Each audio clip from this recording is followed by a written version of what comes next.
it up too high now. So I can hear that beat back in too high.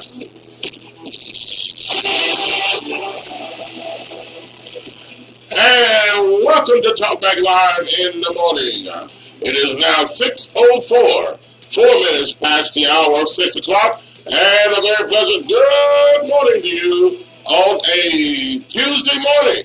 Yes, a lovely, wonderful Tuesday morning, and starting your day off at 23 degrees. Wow, it's cold out there, folks. 23 degrees under a mostly clear sky, and we have a great show lined up for you today. Hot topics of discussion, news that you can use, local, national, international, and the number to call is 901-452-3094. Again, the number to call is 901-452-3094. Website's available. Hey, Facebook, let's get it on. And good morning again, and welcome to Talkback Live in the morning. It is now 6:05, 5 minutes past the hour of 6 o'clock, and a very pleasant good morning to you on a Tuesday morning.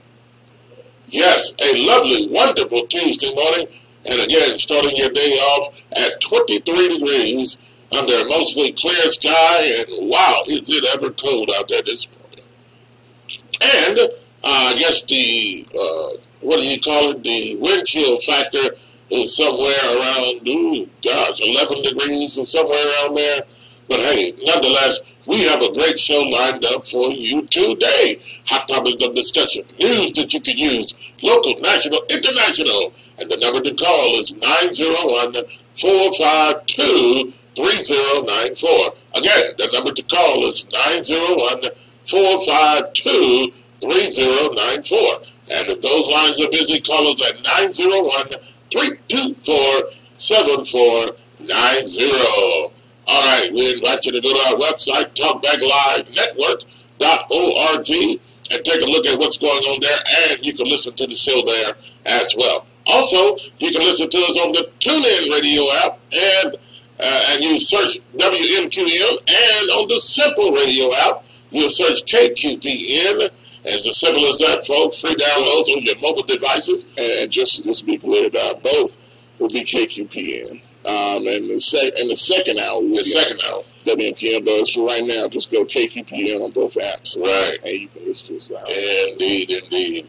And you can listen to the show there as well. Also, you can listen to us on the TuneIn radio app and the Simple radio app. It's as simple as that. Free downloads on your mobile devices, your Android, your iPhone, your iPad, your laptop. And once you download them, folks, go to the search block and search these letters as we mentioned earlier, KQPN. Again, the letters are KQPN, and continue your search there, and you'll hear it loud and clear. And also, we'll keep you up to date on the traffic report and the weather forecast, and the guy that does that for us, News Channel 3's meteorologist and the weather expert, Austin Unnett. He'll be along in a couple of minutes with his accurate, dependable weather forecast and special guests coming up this morning during the Tiger Talk Tuesday segment at 7:30. So stick around for that. Good morning, Josh. Good morning, Bob. Good morning, everybody out there listening this morning. Another great show we got lined up for you today on a Tuesday morning, man. Ready to get it popping, cracking, kicking, jumping, started, running, leaping, screaming, yelling, all that stuff, man. On this Tuesday morning, get the week started off on a good note because we were not on yesterday, but we are back today, man. We're going to hit y'all with double effectiveness on today. Loaded show, as Bob said. A lot of stuff coming up. Tiger Talk Tuesday segment is coming up at the 7:30 hour, so y'all stay tuned for that. Special guest joining us along with our regulars, Justice Bolden and Evan DeVoe, so y'all stay tuned for that coming up in the second hour, in the last 30 minutes, that is, of the show. Special guest will be co-founder and general manager of Team Thad, Mr. Norton Hurd IV. Team Thad AAU is one of the most prominent, probably the most prominent AAU organization in the city of Memphis with all the teams that they have. So many guys, alumni that are in the NBA, so going to have him come on and 7:30 along with Justice and Evans. So y'all stay tuned for that in the second hour, the last 30 minutes of the show. So, all that being said, we got a lot of stuff coming up in the headlines and everything else. So y'all stay tuned right now as well. So real quick, follow us on Twitter at Talkbacklive, one word at Talkbacklive. Also Facebook, facebook.com, Talkbacklive with Bob and Josh. Like our Facebook page and check us out there, as well as Talkback Live Network on Facebook as well. We will be live in just a moment on Facebook, so y'all stay tuned. I know the people that are waiting there. Y'all can jump right in on the conversation. So, without any further ado, let's get it on. All right. All right. There we go. All right. Let's start it all off with the Metro Traffic Report, keeping you up to date. What's going on the interstates in the city and in the county? In this Metro Traffic Report, it is sponsored by Shop and Save. 1499 South 3rd, 901-946-4303, serving breakfast, lunch, and dinner. And some of the items on their menu consist of catfish spaghetti, chicken and dressing, turkey wings, meatloaf, fried chicken, cabbage, yam, greens, and half chicken, as a matter of fact, salmon croquette, and the list goes on. Some of the best soul food you'll ever taste in the Mid-South. It is a Shop and Save. But right now, folks, they're open for breakfast at 6 a.m. and some of the best breakfast you'll ever find: old-fashioned country ham, eggs, smoked sausages, turkey bacon, and oatmeal, and rice, and grits, and the list goes on and on, folks. Hey, get in line and get you some good old breakfast down there, and then some of the best soul food at 10 o'clock you'll ever taste in the Mid-South. It is Shop and Save. 1499 South 3rd, 901-946-4303. Again, some of the best soul food you'll ever taste. And let's go with our traffic trooper, Josh. What's going on the roadways? We're looking at the roads right now in Memphis. There is a crash South 3rd Street, speaking of, near East Mallory Avenue, so be careful, be on the lookout there. That's in a Marathon parking lot. So be careful there. NPD is on the scene in that location. Also, there's a traffic incident, police, blue lights everywhere. South Parkway eastbound at Wilson Street. All lanes on Wilson are blocked. All lanes are blocked there. So definitely, probably don't want to head in that direction if you can't avoid it this morning. Yes. Because a vehicle hit a pole at that location. So be careful there as well. Also, there's a crash. East Shelby Drive at Pleasant Hill. There's a wrecker on the scene that should have one of those vehicles removed at this point, but still be on the lookout. There may be some lingering police cars in that location as well. But other than that, that's all we got going on this morning. All right. If you're traveling anywhere around the Mid-South, folks, do be careful this morning as you make your way around town. This Metro Traffic Report, it is sponsored by Shop and Save. 1499 South 3rd, 901-946-4303. Also, you can call Shop and Save, and if you have a party or a big event or a church event or a holiday event or whatever's going on, hey, and let them know that, hey, I need some big order of greens or big order of this and that, and hey, they'll be able to prepare it for you, but let them know ahead of time. Call Shop and Save, 901-4...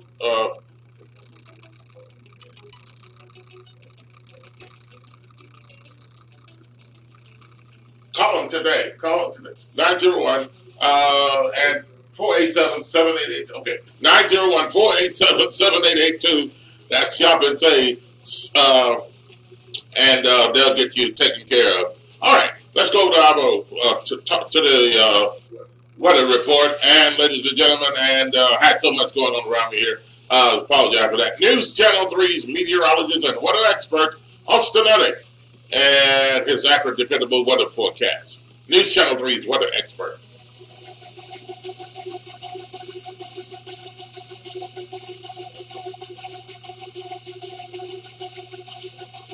That's the wrong phone number. That's CJ User Wireless.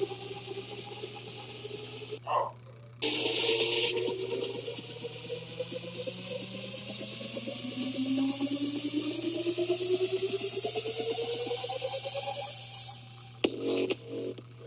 (946-4303).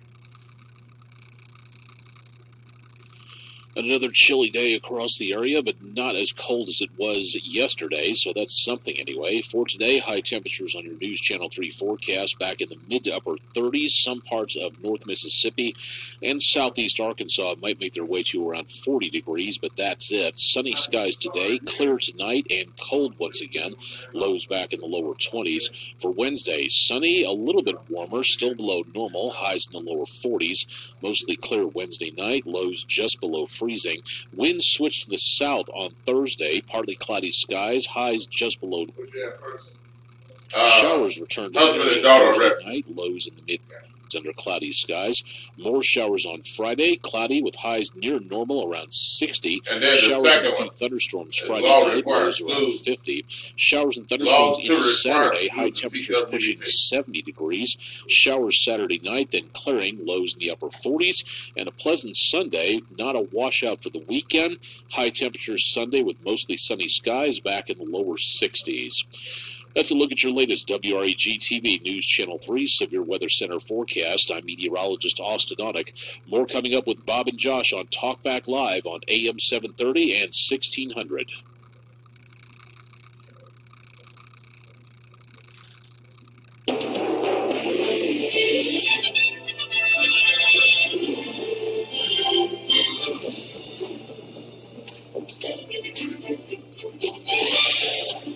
We have a story today of a father and his daughter, and what happened in the murder case of the wife of the father, and the situation has taken a turn. Well, let's talk about it. Josh, we have an interesting. Do listen to this, folks. We have an interesting situation and a turn of events in a murder case where the husband and the daughter were arrested for the death of the Good Samaritan woman, which is the father's wife, and the stabbing when she was stabbed in the car. What in the world is this turned into here? Yeah, man, it's crazy. And if you all remember, and shout out to people coming in on Facebook, we appreciate it. But yes, if you all remember, several months ago, back in December, when it first went down, we talked about this situation on the show. Good Samaritan evidently was stabbed and killed by a homeless person that she was trying to, that was a panhandler basically, that was trying to get money from her, and she was going to give them some money. And they turned around and stabbed her in the chest while she's sitting in the car. That was the story. That was the account from the husband. That was the story. Everybody assumed that was the truth. And come out months later, in March, at the end of February, it is not true. And a matter of fact, the husband that reportedly saw the whole thing went down was actually involved in the murder. Wow. So that's a huge turn of events there. Got an update from the news in Baltimore, and we can play that for you right now. Yeah, let's take a listen to this, folks, and we'll be back. Phone numbers are open. Phone lines are open. 901-452-3094 or 901-324-7490. Take a listen to this. Murder. It was a case that grabbed national attention. A Hartford County engineer stabbed to death as she tried to give money to a panhandler. But tonight, Baltimore City police are saying that story was all made up by the husband and his daughter, who you see right here in these just released mugshots. Police say the pair was trying to cover their own tracks. After news that Jacqueline Smith, an electrical engineer, was murdered as she tried to help a panhandler, it was her husband, Keith Smith, who gave a tearful plea on camera. The last thing I thought, that they were going to take my wife's life. And so now I got to live with that. Got to live with that every day. But after 3 months of investigating, Baltimore City police say it's the husband and his daughter, Valeria Smith, right here by his side in this interview, who had been responsible all along. Police arrested them Sunday in Texas at the U.S.-Mexico border. We pursued the evidence from the very beginning, and these detectives were very tenacious. They were very thorough and dedicated. And they followed the evidence. Back in December, Keith Smith told money when a man came up to driving home late one night, but when the 54-year-old rolled the window down in an East Baltimore intersection to give money to a panhandler, someone stabbed her in the chest. At the time, her friends told WJZ they did not believe the story. It just don't sound right to me. It just don't sound right. It really doesn't. Now the husband and his daughter have been charged with Smith's murder. Mayor Catherine Pugh called it a cruel act. And to Jacqueline Smith's family, we are sincerely in pain for that family. And also for the citizens of Baltimore, because these individuals took advantage of a situation, a city that is already dealing with its own problems. No word tonight on exactly when the suspects will be extradited to Baltimore. All right, there you have it on that particular story. Wow, that's a turn of events on that story. And some people, a lot of people hearing them say that they felt that the story didn't sound right. It just didn't. And the father and the daughter here, they pretended that they were crying. And probably I wouldn't not question them crying over this situation, because they were probably feeling, boy, I hope I don't get caught in this situation. I hope that, that we don't get caught, because we are guilty. And people sometimes are full of guilt, have a tendency to cry and to feel sorry. And in this particular situation, I believe that was the case. Even though it wasn't a cry of compassion or sorrow for the wife of the guy here.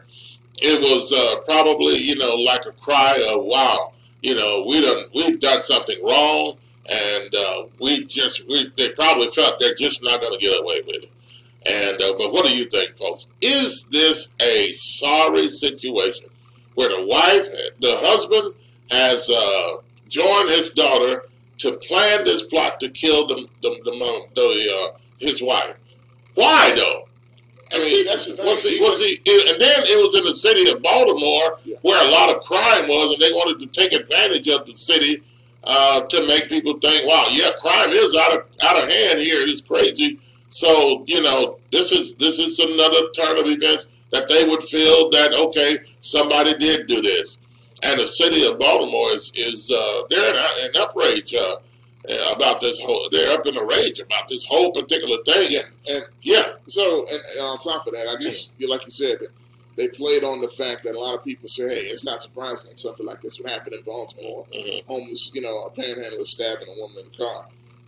But it turns out, no, it was her husband and her stepdaughter.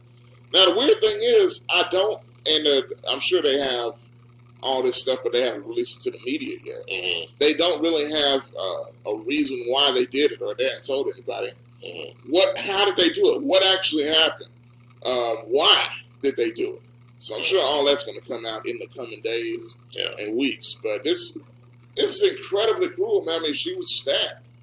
By them, evidently. I don't know if it's just crazy, man. Yeah, the father says he was trying to pursue the people that did it, the panhandlers, and then he heard his wife screaming. He wanted to come back to see what was going on with his wife.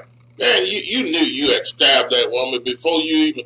I mean, he probably didn't even get out of his car. For goodness sake, he probably reached over and stabbed her while they were in the car, and the windows probably didn't even get rolled down.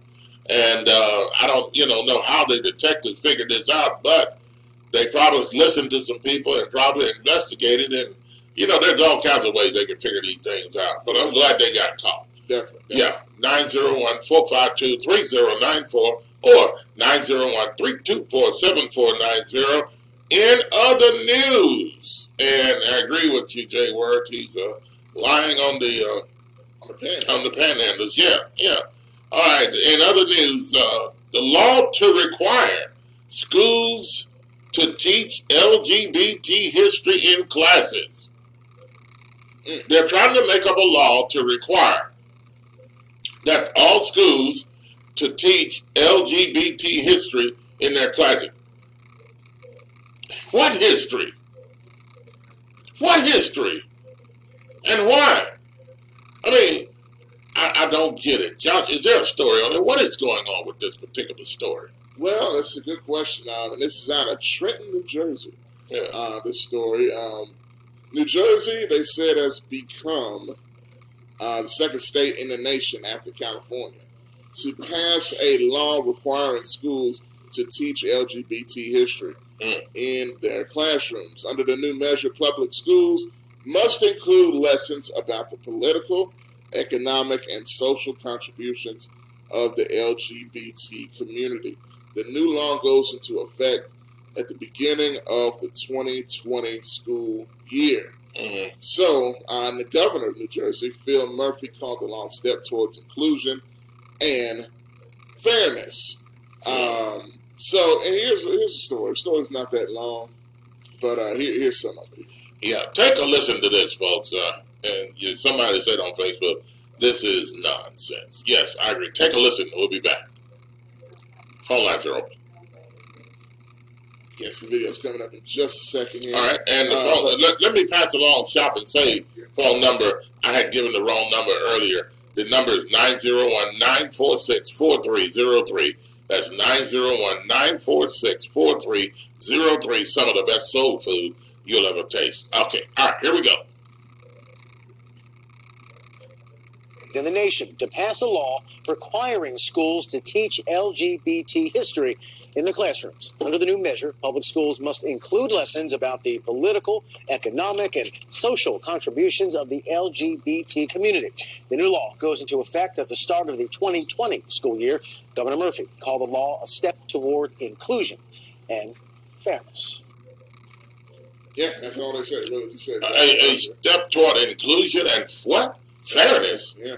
Fair. That's not, I mean, okay, so you might as well start a law about anything else then.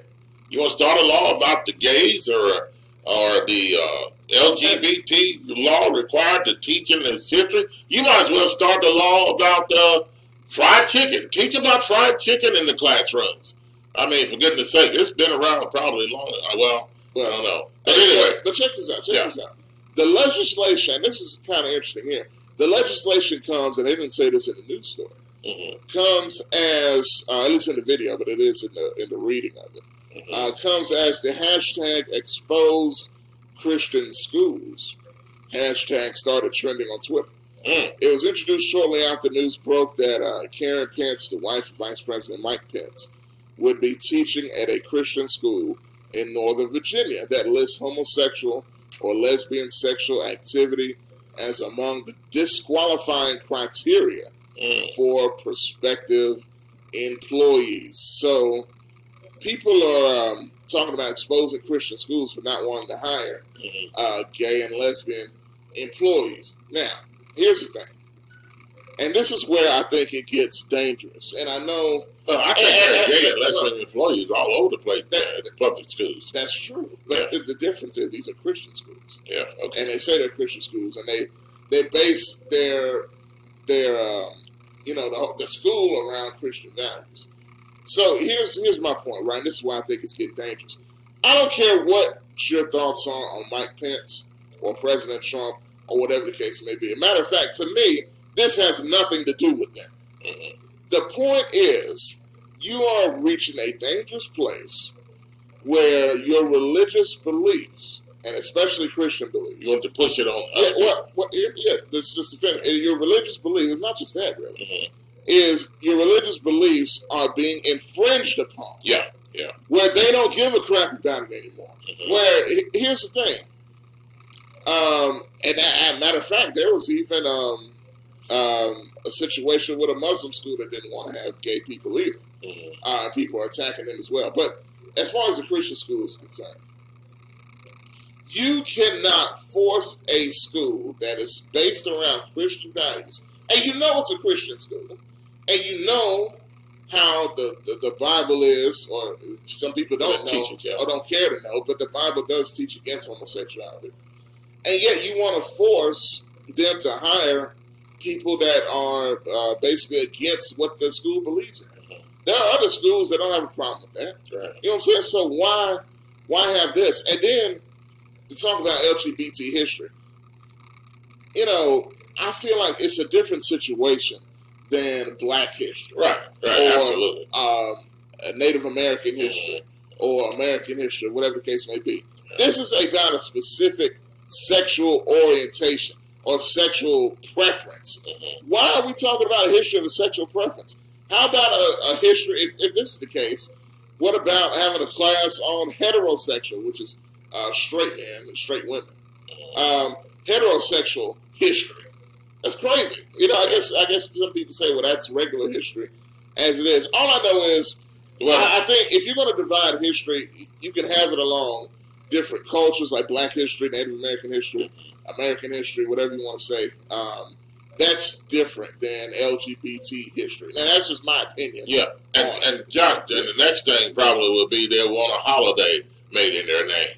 You know, the LGBT, LGBTQ, SAELOB, whatever, holiday. They want to name that so everybody can celebrate, so people can take days off to celebrate. No, that is crazy. And it's probably leading to that. I wouldn't doubt it. Well, they already have, I don't know if you know, Pride Month. That was toward the end of last year. Pride Month is the gay, that's a whole month dedicated to that. I don't know when that started. Yeah. But yeah. But ridiculous. What do you think, folks? You know, I mean, you know, that's my opinion. 901-452-3094. And by the way, what I believe Bible teaches against that, and it's not pleasing in the eyesight of God. Yeah. 901-452-3094. And I'm not ashamed to tell it. We talk about other news, and I'm not ashamed to talk about the Bible. And I'm not going to be ashamed to talk about the Bible and what Jesus said about it and what the Lord says about it. It is wrong. In God's eyesight, and that is what counts. It is abomination. Wrong. They can do what they want to. You know what? True. They can do what they want to do. Like the old song, it's your thing, do what you want to do. Yes, you can. But you're held bound if you do. And that's what the scripture teach. It is against the law and the ordinance and the mind and the plan of God. That is not, he said he made them male and female. For this cause, male and female only. For this cause shall a man leave his father and mother and cleave, join together with his wife.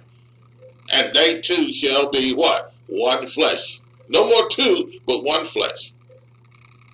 The law of marriage, the institution of marriage, between one man and one woman, not two men and their dirty deeds and evil ways.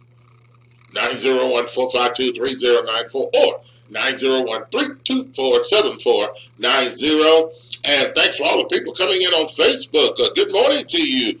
And we'd love to get all of your comments as you're coming in as well. And also, Josh, the question of the day, should the lady that left the U.S. to join ISIS be allowed back in the United States? Should the lady that left the United States, she left on her own. She abandoned us. She abandoned this country. Yeah. She left, and then she wants to return back since ISIS is getting defeated. Okay, now she wants to come back to the United States with her little boy. I can understand, you know, you can have compassion, you can feel sorry, but people use kids sometimes as tools to get what they want. That's true. And I think this is the case right here. Should she be allowed back in the United States as after she had gone and joined the ISIS crew? Should she be allowed back in this country? That's the question of the day. 901-452-3094 or 901-324-7490. And also, our condolences go out to the family and all the people that know Nathaniel Taylor, best known as Rollo on Sanford and Son, passed away at the age of 80. I believe it was on yesterday, or the weekend. But Nathaniel Taylor, best known as Rollo on Sanford and Son. You know Red Fox, you know, all the good game. And known as Rollo, he passed away at the age of 80. And so, hey, we want to bring that, send that out to you as well. Should the lady that left the United States to join ISIS be allowed back in the United States? And just a reminder, this a lady was born in Alabama. As a matter of fact, she's from Alabama. Mm-hmm. And she went and joined ISIS back in 2014. And now she's a stranded refugee. Stranded in a refugee camp in Syria with her 18-month-old son, who is a child of a slain, killed ISIS fighter. So she had the child over there. Yeah. Okay, with now ISIS, with an ISIS, a member of ISIS, and he's the dad. Yeah, but he got killed. But now she wants to come back to the United States. Please let me back in the United States. And now she's pretty young. Yeah. You know, she went over there young. Still pretty young. You know, and some people are like, hey, maybe, you know, she's sorry for what happened. She's basically stranded because ISIS is you know, falling apart according to different reports here and there. So. She went and laid with the enemy. Yeah, that's true. I mean, we're to forgive. That's true. But sometimes should we, in this particular, this is national interest here. Should this lady be allowed back in the United States? And if she's allowed back, what would come along with her? And matter of fact, it's her father who's in the United States. Well, her father was a diplomat from Yemen, but was discharged from that post shortly after she was born. The United States government only learned of that change after she was born, raising the question of whether his diplomatic status expired before or after her birth. And her father's the one that filed a lawsuit asking for declarations that she remain a citizen of the United States, that he may send her money also without violating the law. So he wants to still support his daughter as well, so she can live and be stable with her baby and things of that nature. So it's an interesting situation. Okay. It is indeed, Josh. And let's go to the phone lines and start taking your calls. And thanks for the comments on Facebook, and as well continue the comments coming and the phone lines as well. 901-452-3094 or 901-324-7490. If lines are busy, keep calling. Let's go to the phone lines. And who do we have? First is Daniel. Daniel, welcome to the show. Good morning on a Tuesday. Good morning, Mr. Bob. How you doing this morning? Good, sir. How about yourself? I'm well. First off, I think that, you definitely need to, make sure she's not a harm to society, like you're saying. I know last week you mentioned about letting her in because she could be bringing diseases or something just to infiltrate the society. But aside from that, I don't see how you can have forgiveness and then but in the same sentence. That kind of contradicts the whole notion of forgiveness in its purest form. There's no asterisk beside it. It either is or it isn't. So I believe you should let her back in as long as, there's not any ill will towards her to come back in. I mean, we all make mistakes. You let gang members turn their lives around. You let murderers turn their lives around. There is no difference to me. Now, Rollo, I'm sorry. Now, here's the thing. Yeah. Daniel, these even though they're gang members and people in this country, but none of those I don't know if any of them have left to join a group like ISIS, which is another enemy in another country or territory. But there's, a terrorist organization, but they're still here in this country, even though they're gang members. You're right. Let me throw this out there. Yes, to that real quick before the end of that. But just a simple fact, at least to me. Yeah. And look, even those people, the murderers and gang members and all that stuff, they still go to jail if they do something. Now, when they come out, hey, it is what it is. But they still go to jail. So, I mean, they still have to face the consequences of whatever they did. So that's kind of what I feel like. And Daniel, to your point, Did she commit a crime? Yeah, she left the country. Why would she want to come back? And like you said, Daniel, the fact is, why would she want to come back? And they would have to look out for her because she could be, and you brought the point up, I didn't think about that, she could be intentionally bringing back germs or disease or something that could infiltrate the country and other people and cause a mass, spread of things. I didn't think about that. Arthur Gifford said that when you closed the last week. I forgot who said it, but now I thought you would say it. Yeah, he was mentioning that, like, I would definitely, if that's the case. But if I'm forgiving, think about it. They still look at the Black Panther and people who sympathize with them as terrorist organizations in this country. And we know what the Black Panther was started for, regardless of what might have happened within that organization as a result, in some cases, self-defense or as a result of their own form of retaliation. But that's still, like, they get the same level of consideration in a lot of parts of this country. Like, it's a broad narrative about them, quote-unquote, being a terrorist organization, domestic terrorism. And that's just, to me, forgiveness, I take it beyond that because we can get to semantics. forgiveness is forgiveness. And I don't necessarily see how we can't abide by that wholeheartedly. You can't have a but with the end of forgiveness. Well, I don't know if you can call it a but here's the thing. I think it's a little different when you talk about comparing the Black Panthers to ISIS. You know what I'm saying? When you leave an organization that the United States is at war against, and I know you can argue about, you know, whether they were at war with the Black Panthers, so to speak, and trying to keep them down. That's a whole other conversation, I feel like, in another segment of history. But when ISIS had a clear message about their hate and disdain for the United States, you know, the U.S. has been at war with them for a while. No matter how you feel like it was established, and I know about all that too. Exactly. You know what I'm saying? But you can't just gloss over that, though. You know what I'm saying? You got to respect, like, how it was. Because when they talk about how they, you know, blowing up statues that are fakes, and you look at the injustices that we fought against here in this country, and you look at the injustices that they claim they're fighting against, even though I don't agree with killing anyone or going against it. It's always two sides of a story. And if once you use the word forgiveness, they're kind of like, you know, hey, man, you either going to be about forgiveness or you're going to be about forgiveness, but, you know what I mean? I just don't think forgiveness is meant to have a but. It's all or nothing with forgiveness. But I also think that, like, with the rest of the topics, like, I agree with your position in terms of, I'm a heterosexual male and I don't mind it, but I hear a lot of bigoted energy coming out when you get to describing your position.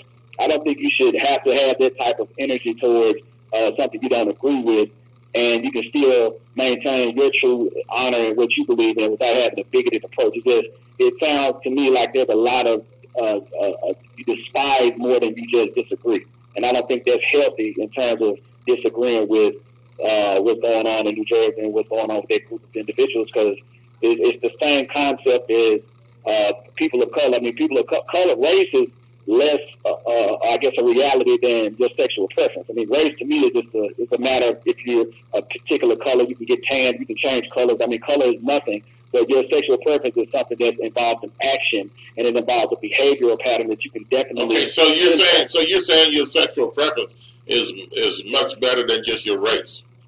I'm saying it's in terms of, like, not when Josh said I could see Black history and all those different forms of history. I'm just saying that, like, that to me, race, again, I don't believe in race. I respect how we kind of lived our lives associated with it and the history associated with it. It's race to me. It's definitely not in the Bible. And what you mentioned about sexuality and sexual preference, yes, that is referenced in the Bible. But again, I just don't feel that a bigoted reaction towards it, and I hear that from you in your voice, and when you say what you say, and it's like I just that's what I feel is really harmful towards the whole conversation, because you can't. So Daniel, you're saying it's hatred in my voice? I hear bigoted energy towards that particular. Well, no, Daniel. Well, I appreciate you having your thought about that, but you're incorrect. We're just giving the details here on the story, and just because you may hear that in my voice, you don't hear that in my voice, the anger and hatred toward LGBT community. What you hear is righteous indignation. That's exactly what you hear, and that is wrong. And we are to preach the gospel to all the nations and all the people. Whatever the gospel is, it's the gospel of Jesus Christ, and it's the power of God for salvation. And people, what we're saying is for people, they can be changed and they can be saved, because this is not the way God created it. Now, any way you take that, that's up to you. It's probably that you're being convicted because of the righteous indignation you may hear from me. But no, it is the love of God that is shed abroad in our hearts by the Holy Spirit is what you hear.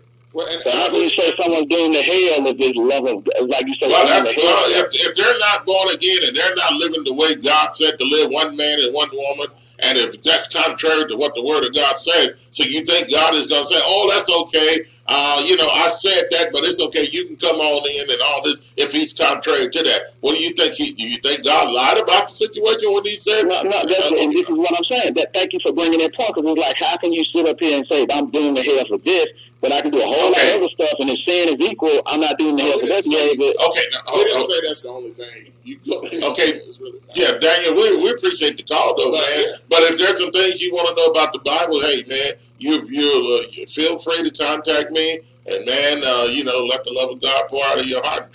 Don't try to find ways to condemn the Bible and people that love the Bible and things of that nature. Just try to figure it out and figure out, hey, maybe there's something I need to join, and maybe, I could be saved. Maybe the Bible is true. Try to find good, positive ways to understand what the Word of God says and what God is saying, rather than try to find something that is wrong about the Bible. And hey, we got other people. We have other people hanging on. We can't.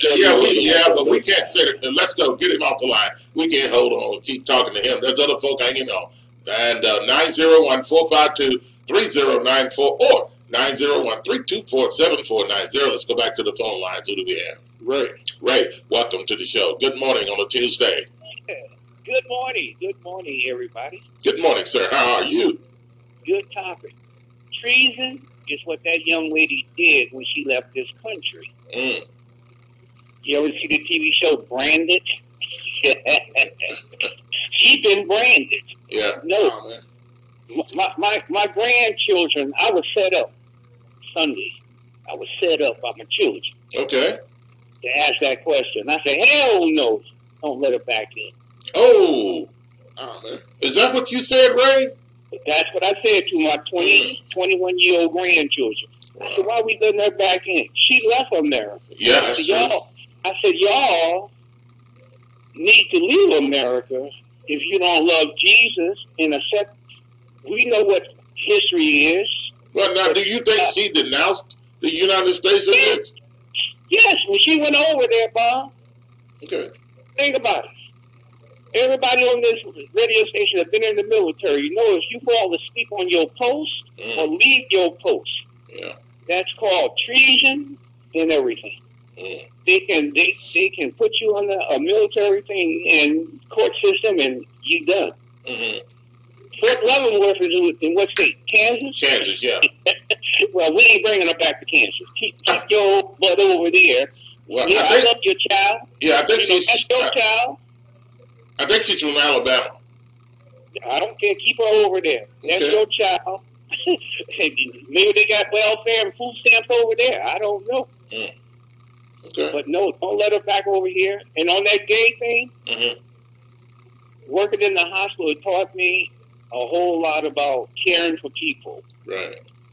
I love my gay brothers and sisters. I love New York City growing up, going over there and everything. And I got a lot of gays and lesbians in my family. When my first cousin died, Bob, I told my mom, I said, I don't want nothing to do with this funeral.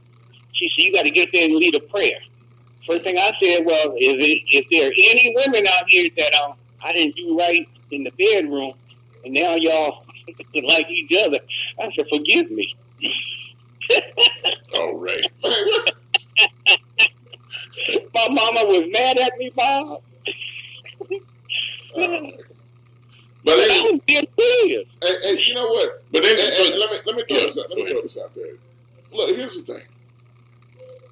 I think this is how people convolute stuff, and I'm not talking about what you're saying, but with the whole thing about LGBT history, LGBT or being gay or lesbian or transgender, or whatever, is not a it's not a race. It's not a culture. It is a sexual preference. So I don't understand the need to have an entire segment made for LGBT history. Let's put it this way. I don't have a problem if there's a gay person that created something or came up with an invention or did something in some other capacity, right? And not just for the fact that they were gay, but it was a great invention or something something historical that they did as just a human being. I don't have a problem with them being in a history book. But it doesn't have to be said, this gay man did this. Or because you don't hear people say, this straight man did this. Or this whatever did this. They'll say this black man, or this white man, or this Indian, or this Asian American, because that is their culture of origin, not their sexual orientation. It's not nothing that needs to be brought up in a historical context, because it doesn't really matter. It just matters what they did in the context of history. It's being stretched into a more than just a sexual preference. It's being stretched into a culture, and that's not right. I mean, if you prefer to do that, whatever. But when they're getting into other things here. I'm not down with it. It's just not right. In the state of Pennsylvania, oh man, in Lancaster, Fillmore was our president. If you look back at history, he didn't have a wife. Mm-hmm. But everything points towards that he was gay when I went to his museum and everything. But he was a good president. But he didn't push his gayness on a lot of people either. So, it's the same as right now. If Cory Booker would run for president, you don't see him with a woman. I wouldn't vote for Cory Booker because I have always believed that he had a lot of sugar in his tank. Yeah. He comes from the city of Newark, you know what I mean? And knowing his family. Okay. Hey, Ray, we appreciate the call, man, as always, and some good comments there. And Bob. Yes, sir. You all right with me. Your voice was good because we know these people are slamming Christians, but they're not slamming the Muslims. They won't ask them no questions. Right. So that's another thing. Yeah. We are out there telling the truth. Yes, we got gays and lesbians in our congregations, but we hope that the love changes them. Yes. You know what I mean? We all fall short. I agree. I'll put it out there even more. Anybody that says they won't allow a gay person to come to their church is wrong. It's wrong. 100% wrong. Right. If they're coming to the church, then they're probably looking for something. Absolutely. And so to deny them the opportunity to come and to worship, and they know what you stand for, then there's something in their heart that's convicting them, and you could change an individual, and a person could be born again and totally changed by the power of God. And amen. Ray, we appreciate it, sir. All right, y'all be blessed. Love y'all. Bye-bye. Love you too, man. Thanks for the call. 901-452-3094. We got that line available only, I think. And let's go back to the phone lines. And who do we have? Up next is James. James, welcome to the show. Good morning on a Tuesday. Hey, how you guys doing, man? Good, man. How are you doing today? I'm doing fine, man. Good. Hey, young man, what's his name, Daniel? Yes, sir. Yeah. Yeah, he's just young, and if he listens, he'll learn. Mm-hmm. And people, that homosexual issue, a lot of people they get a picture, and it causes, people to not necessarily, they're not necessarily down with that. So, so it comes out a certain kind of way. Yeah, but people are different. And, you guys, like I said, he has to understand you guys are Christians. Mm-hmm. You're proud Christians. Yes, sir. And you don't agree with their lifestyle. Yes, sir. That's it. And see, that's the thing. Not the hatred, it's the life. Yeah, I agree.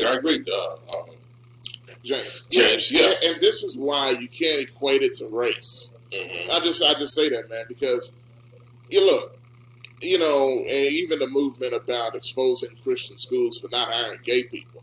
Why would you, if you live the complete opposite of what the Christian values are, why would you want to work at a Christian school? It just doesn't make any sense. You want to be uncomfortable? Work somewhere else.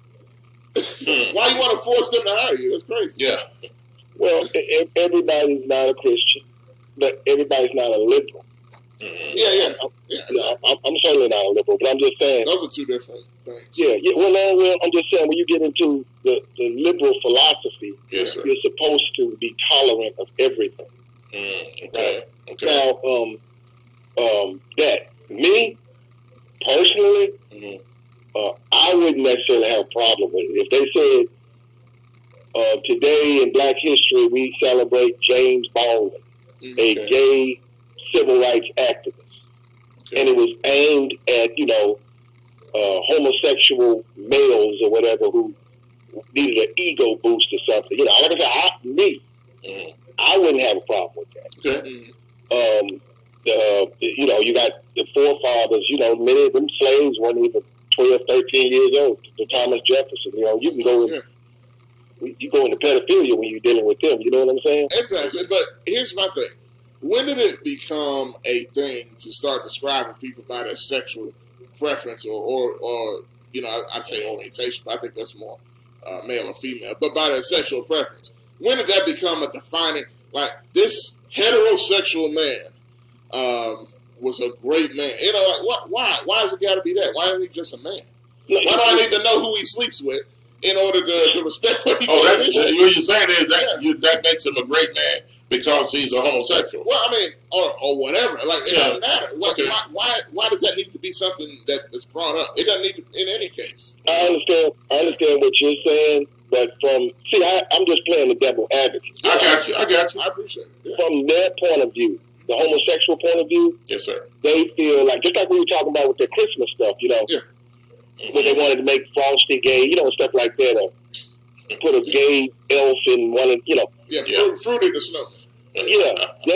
They feel like they're being treated fairly. They're saying they're homosexual, therefore they should. See, that's just stupid. I'm sorry. Look, that's just stupid, man. Get your, look, all I know is you don't hear black folk complaining, Frosty ain't black. You know what I'm saying? Make Frosty black. And maybe we would have more of an argument, you know what I'm saying? But Snow is white, so it doesn't make any sense. Yeah. So I'm just saying, man, what are we gonna do? Argue, complain about Frosty? We need to turn the Snow black, make the Snow black. Frosty, what is it going to be? Frosty and Fred Snowman? Somebody is listening because, like you just said, what some school is going to do it, right? Yeah. Then you said some schools don't teach that. That's what they want to. They want to require a law, make it a law for schools to teach LGBT history in the classes. Yeah, let me just say something, and let you other calls. Go on Twitter, and on Twitter, it's World Wide Web. But go on Twitter. Go to some of these homosexual activist pages and read their tweets, and then you'll start to see that these people, they live in a different world, man, and they see things very differently. No question. That's what I'm saying. So I can understand what you said. I agree. I mean, like, James Baldwin, he was gay, but I see, he was a civil rights leader, but what's the big deal about him? And there was a lot of people in King's movement who were homosexual, but that's not what I ever focused on, Yes. Yeah, why would they? That's what they want to, and they want that brought to the forefront so that the other people will appreciate what their contributions to the country. Right. Hey, James, man, we appreciate the call. Man. Good stuff, brother. All right. 901-452-3094. I think we have one line available. And John, Kelly Reddick. Read what Kelly put on Facebook there real quick. Let me go. Pull it up in front of me. Okay. So I know it's several comments out there. Y'all got a good crowd coming in on Facebook. Yes. And we always appreciate y'all for doing so. Here it is. JP, thanks for joining us. Yes, go ahead. Okay. And this is about the Alabama one, right? Yeah, he said no. No, don't let her back in, period. Send a message with her. If you go join a terrorist group, you should be never back on U.S. soil because your intentions are not good at all. Okay, so that's a good point. And GKP left a message there. Jay, and he said, "I like Daniel, but go ahead, read that." Yes, sir. He says, "I like Daniel, but his aggression is too much when it comes to questioning the Bible for whatever reason." That's GKP. All right. And Kelly, with the right on, I guess he agreed with what I was saying about the point about why emphasizing on the LGBT aspect instead of just the aspect of what they did for history, if it was something historic. Okay. And Jet just made a comment there. Oh yeah, man, it's a lot I missed here. And then we'll go to a break. And what Jet said? If you remember he said they are walking anachronosis, a hyper-conundrum. I hope the Lord have them bleeding out there. Jet, you're wrong for that. You're wrong for that, Jet. I need to find that guy again. Oh, Lord. We'll probably test on that and play a little bit of that when we come back from the break. God, Jet, I tell you. Oh, what remembers it? Daniel, we'll get to read a couple of your comments when we come back from the break. Hey, thanks for all of you listening. Thanks for the phone calls. We actually hang on to the phone lines. We'll be back after the break. You're listening to Talkback Live with Bob and Josh. We're on Facebook. Yes. After the break, what will be on? AM 1600. As a matter of fact, we're getting ready to switch right now to AM 1600, and we'll be coming up on that station in just a little bit. And so join us there. 50,000 watts of power. You'll be able to hear us a lot stronger everywhere when we come up on AM 1600 after the break or during the break. And we'll be also remain right here on KQBN AM 730. And on YouTube and on Facebook. All right, we're everywhere, folks. We'll be back after this. You're listening to Talkback Live with Bob and John. AM 730 and coming up AM 1600 SB Nations Radio.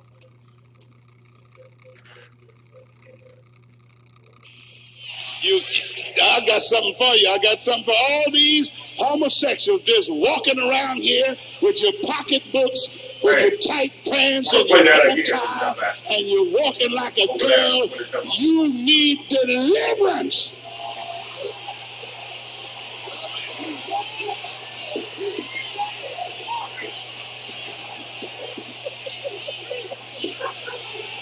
I'm going to tell you why you're not delivered. And I'm going to tell you what's wrong with you. Walking around here looking like a sissy. And they don't want nobody to say nothing about you. I'm going to say something about you. You're perverted and you're lost. There is no anachronosis.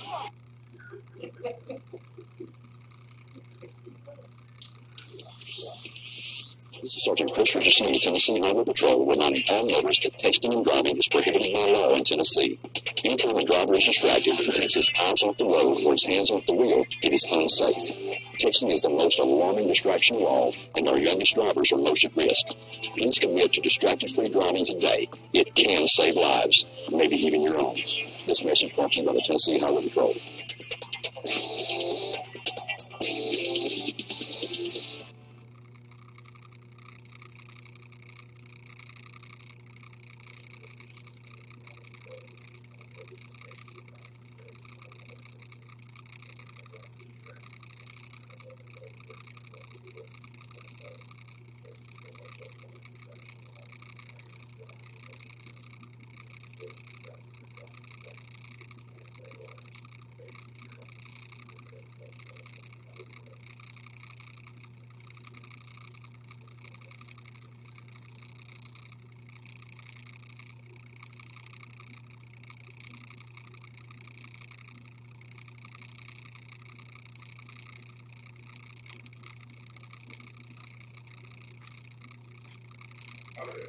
You got it? Yeah.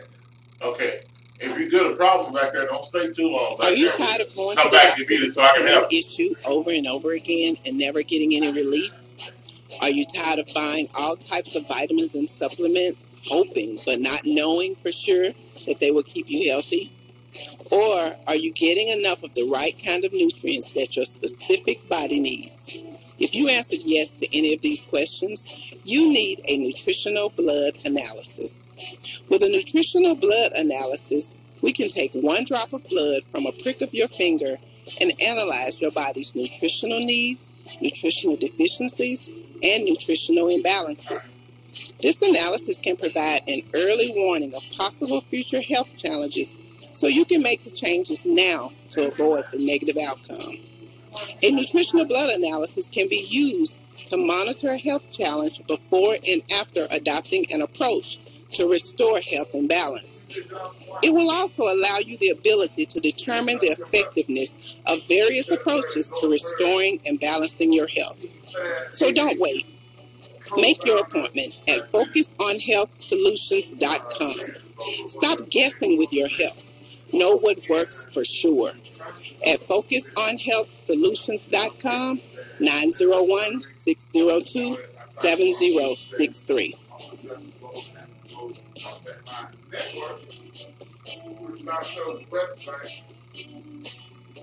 Basically, a media organization created by... For the best soul food in the Mid-South is Shop and Save. 1499 South 3rd, 901-946-4303. Serving breakfast, lunch, and dinner, and some of the items on their menu consist of catfish, spaghetti, chicken and dressing, turkey wings, meatloaf, fried chicken, cabbage, yam, greens, salmon croquette, and the list goes on.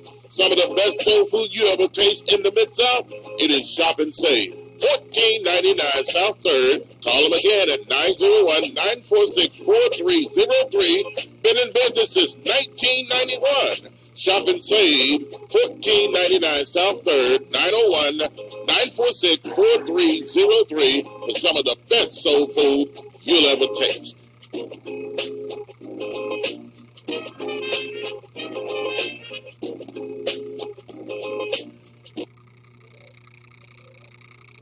In life, we all want to be treated with dignity and respect. At E.H. Ford Mortuary Services, located 3390 Elvis Presley Boulevard, we believe the same thing should hold true when it comes to death. Telephone number is 345. I want to try to go to break at 28.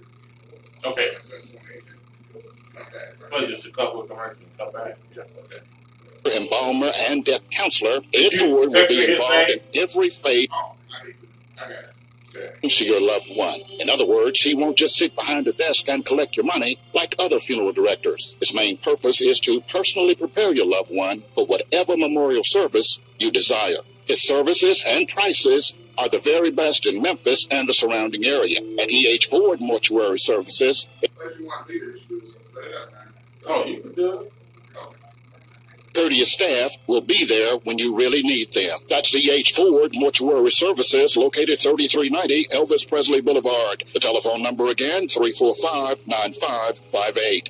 Not associated with any other funeral home with the same last name. That's E.H. Ford Mortuary Services.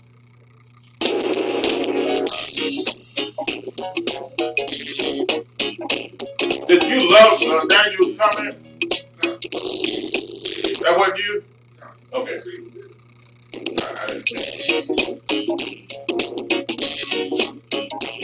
Okay. And welcome back to the show, Talkback Live with Bob. 7:07, 7 minutes past the hour of 7 o'clock, and a very pleasant good morning to you on a Tuesday morning. Yes, a lovely, wonderful Tuesday morning. And again, starting your day off at 23 degrees under mostly clear skies. And at this moment, we want to welcome all of you that are listening on AM 1600. They're just joining us, AM 1600, and we want to welcome you to Talk Back Live with Bob and Josh. And the phone lines are open at 901-452-3094 or 901-324-7490. Again, the numbers are 901-452-3094 or 901-324-7490. All right, Josh, and we are talking about couple of topics this morning, and one of the questions is the question of the day: should the lady that left the United States to join ISIS be allowed back in the United States? And also, we talked about there's a law that they are wanting to require now that schools teach LGBT history in their classes. Wow. So they want to force this on all kids that are going to school, whether they be Christians or no, in the public schools. You know, so whatever you stand for and whoever you stand for and your religion, it doesn't matter. We're going to thrust, or we're going to shove LGBT history down your throat. Whether you like it or not, you're going to learn it. What do you think about that, folks? Wow. 901-452-3094. And you know the story about the husband and the daughter that was arrested. They were arrested for the death of the husband's wife, the Good Samaritan. Remember the story where she rolled the window down to help the panhandlers, and then some guy reached in and stabbed her, and the lady died. But the story turned now that the husband and his daughter were arrested trying to flee the country across the Texas border into Mexico. They were caught and charged with murder, first-degree murder of this lady. What a turn of events. 901-452-3094 or 901-324-7490. What do you think about that? And let's go back to the phone lines. And who do we have? Up next is, and one thing I just want to bring up real quick. Yes. And this is just a quick passing note to let people know. Congratulations to 5 teams in Memphis that made it to the state tournament. Manassas in single A. Yes. Mitchell and Wooddale in double A. Wow. And East and Whitehaven in triple A are all bound for the state tournament. So congratulations. Yes. All of those teams for winning yesterday and going on to the state tournament. And also Humboldt, Tennessee. Humboldt won their game as well. So they're headed to the state tournament. In the single A. And you never know. They could match up with Manassas in the single A. You never know. And Manassas will come to an end. I'm sorry. Yes. Anyway. But hey, 901-452-3094 or 901-324-7490. Let's go back to the phone lines. A lot of comments are still coming in on Facebook. We'll read some of those in just a second. Who do we have? We have Unforgetful. Unforgetful, welcome to the show. Good morning on a Tuesday. Good morning, boys and girls. I am Dr. Daniel Style. Open up your books to page 666. And we're going to educate you on this thing that's the truth about homosexuality. What? Wait a minute. Now, the first thing is, there's no God. That's the first thing. And let me tell y'all the truth. It's all right if you want to be a drag queen. There's nothing wrong with that. It's all right if you're a man and you want to love another man. There's nothing wrong with that. It's all right if you're a woman want to lick with another woman. It's all right with that. Man, okay, so are you want to go back to Unforgetful now rather than being Dr. Who? Who you say you Dr. Who? Daniel Style. Dr. Daniel Style. Okay. So, yeah. Anyway, so what's going on with you, Unforgetful? Oh, man, I miss y'all down there, man. I'm glad y'all back today. Thank you. Glad to be back. I'm glad I'm back, too. Yeah, them Tigers did it, man. I'm glad, too, man. Yes, they did. I mean, you know, they lost. Yes, they lost. I understand that, people. But it was a good game. Yeah, it's a good game, and they got their form back the way we do it in Memphis. Yes. You know what I'm saying? That's right. We just don't get blowed out and have our head hanging real, real low. We showed them what time, and you in for a fight. And that's what it's all about with me and everybody, Bob. People I know in my circle. We're fighters. Okay. We're not lovers. Ain't no love when you fight. Ain't no love at all. Ain't no love. You gotta have some love. Ain't no love in the heart. I mean, God is love. I mean, you got to have some love. Yeah, I just believe in right. Okay. That's what my love comes from. You right. You cool. Hey, Bob, check this out, man. Okay. What's the story behind this man and his daughter? Man, I don't know. Isn't there a big time of events there? And it just, if you remember, Unforgetful, I don't know if you do, a couple of months ago, we talked about a lady that, is a panhandler, supposedly came up to her window, asking for money. She was going to give him some money. He reached in, stole her purse, and stabbed her in the chest. This is according to the lady's husband who was in the car with her. And he said he got out the car and chased this person away. Found out, turned around, saw his wife was stabbed, and and she was dead before they were able to take her to the hospital. Come to find out months later, according to the police, that him, the husband, and his daughter, her stepdaughter, arranged this murder. That it didn't happen the way he said it happened. I don't know what happened, though. Wait a minute now. Yeah. I'm glad you said a word there. Stepdaughter? Mm-hmm. Well, that was her stepdaughter. The lady's stepdaughter was his daughter. His daughter. Yeah, so the father and his daughter plotted this thing, and they're now being charged with the murder of his wife. Stabbing. You can't see. You can't see it. What? His dad steering this girl. Is there what now? His dad having a sex relationship with the girl. I don't know. I thought about it, actually. That's what I'm looking at, man.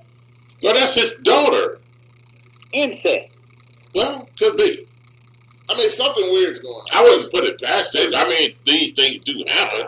How old is she, Bob? She's up in the age there. I mean, she's about in her 20s. No, I'm talking about the daughter. In her 20s, I think. Uh-oh. And see, here's the thing. What got me is that they're running off to Mexico together when they call them. Uh-oh. So, I don't know, man. I don't know what's going on. Something weird.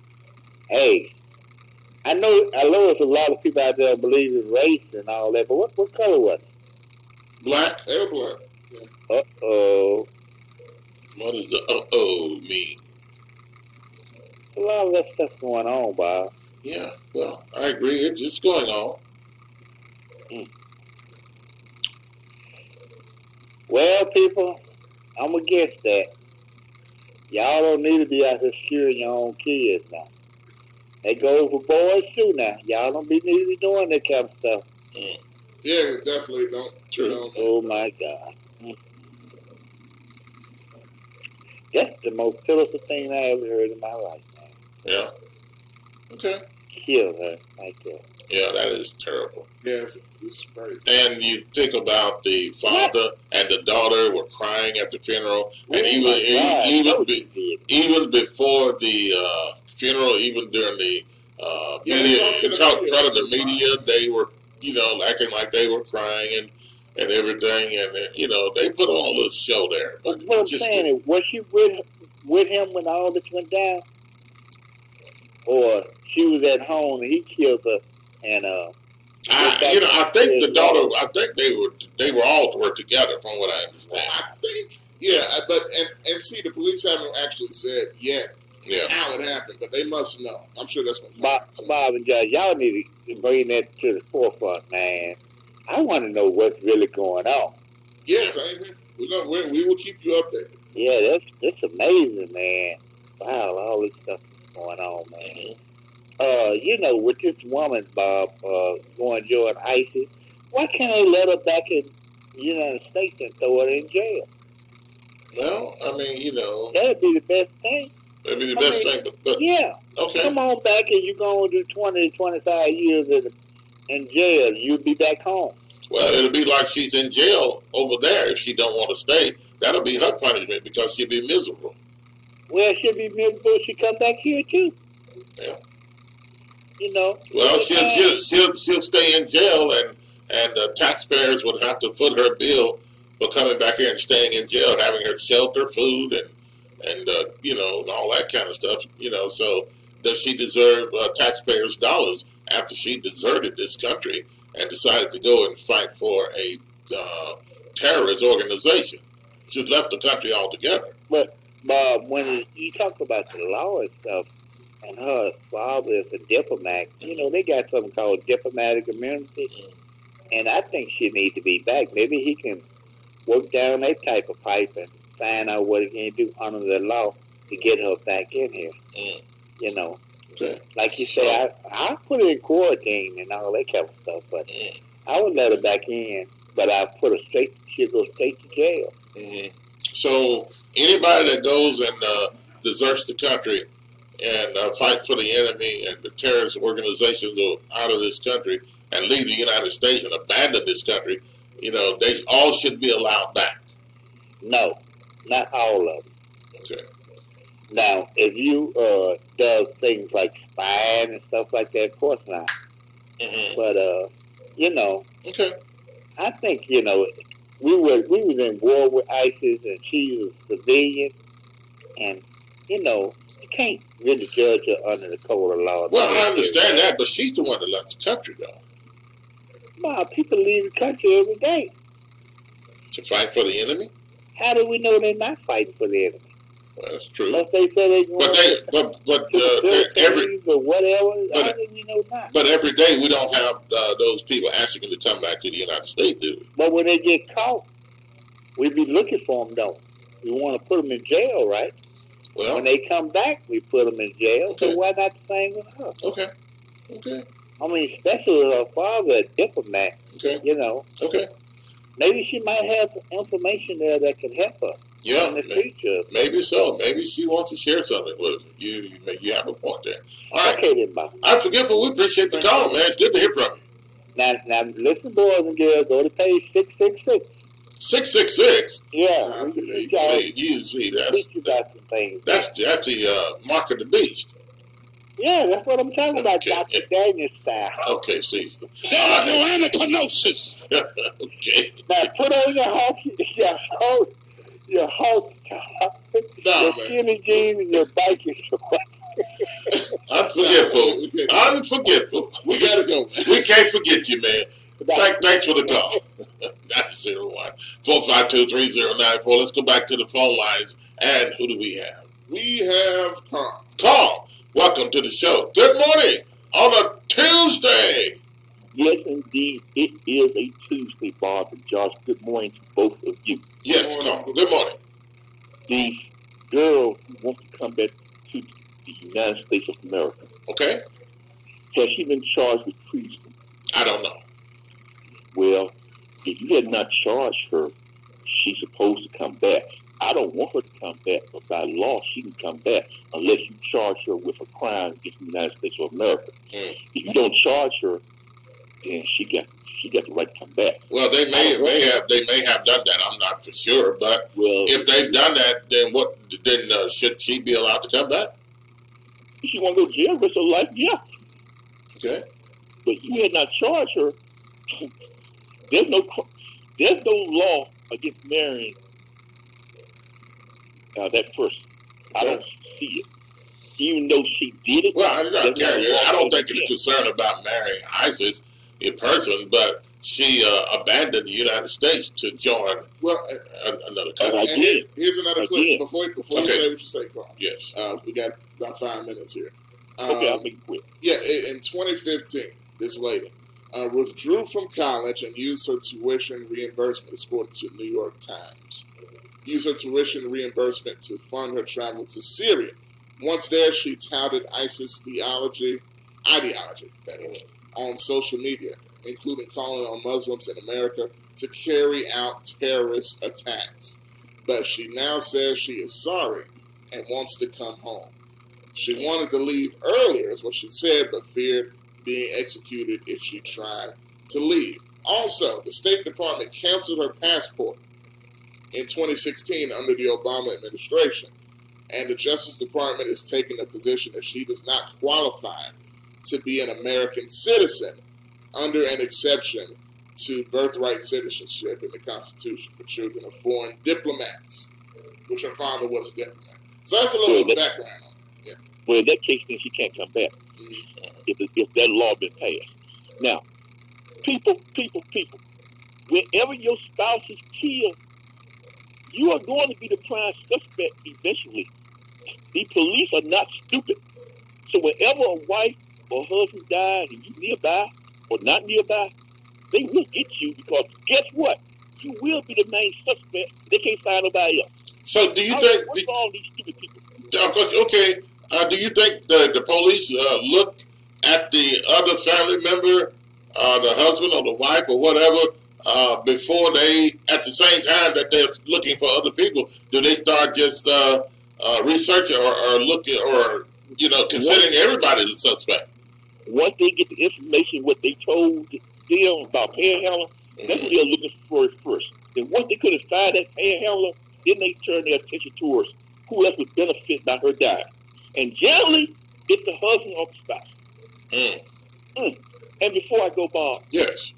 If you had a brother that lived in Michigan or a sister that lived in Michigan did not turn in the winning ticket for $1 million because the time had expired and you found out, what would you say to that person? Well, Carl, I don't know. If they didn't turn it in time, I mean, why not? I mean, I don't know. If they knew they had the winning ticket ahead of time, I don't know. But that's a shame, isn't it? Yeah, it is. But that would never happen to you, Quiz Bob. No, I think I would probably go get my little change. And then you share with everybody at AM 730. That's the type of guy you are, Bob.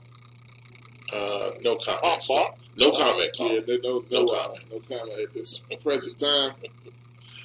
Well, thank you, Bob, for allowing me to talk. Yes, come on, brother. And thank you, Bob, for not banning me from your station. Because I was scared, Bob. I thought I was on the edge of getting bad. Yeah. You've done some terrible deeds, Carl. Terrible. Right. But Bob, I care. Yeah, I know. Well, that's why we're going to hang up. Everybody's opinion and the way they look at the meaning of care are different. And Carl, definitely, you are a strange case. Carl? That's true. But I've been humbled too, Bob. Oh, you have? Oh, yes. Okay. Humboldt, the type of town, man and wife would settle down, live in a house, have a picket fence, a white picket fence, raise 3 children. Why not a black picket fence? Bob, there's no such thing as that. Okay, all right, Carl. Okay. This is America, Bob. Yes, okay, you're right. Okay. I've been to Humboldt. Yes. Nice little town. Yes. Are you going to settle down there, Carl? Of course not. Okay. But, well, get off the phone. Goodbye. Thanks, Carl, for the call. Wow. That's it for the phone call. Yes, sir. Yes. Okay. Josh, we got a couple of minutes here, so yeah. Let's read back through some of these comments. Some good comments coming in here. Chet made a comment. Daniel's making several comments. We won't be able to read them all. But Jet had,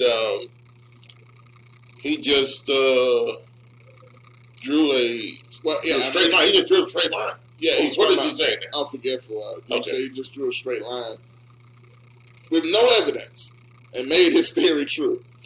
Don't get cable and screw your kids. Okay. Shaking my head. So I guess that's what he's talking about. Unforgetful theory about what happened with the situation in Baltimore. But you never know, man. I don't know what's going on. It was interesting. The story had a lot of information, but didn't really say what the police actually feel like happened. So that's one thing I'm interested to see when it actually comes out. What actually did happen and what took place in Baltimore. All right. And I tell you what, thanks for all you checking in on Facebook, still talking, as a matter of fact, to each other and to us as well. We appreciate that, and your comments are great. I tell you what, we've got to take a break right here. Coming up next, it is Tiger Talk Tuesday, and the guys will be on as special guests as well, Josh. Yes, sir. Joining us next, Evan DeVoe, Justice Bowden, as you know, each and every Tuesday, as well as the co-founder and general manager, president of Team Thad AAU organization, Norton Hurd IV, will be joining us in just a couple of minutes. So y'all stay tuned. Keep it locked. Keep it tuned in right now. Yes, indeed. Hey, and we'll be back after this. You're listening to Talkback Live with Bob and Josh. It is now 7:26, 26 minutes past the hour of 7 o'clock Central Time. A very pleasant good morning to you on a Tuesday morning on AM 730 and AM 1600.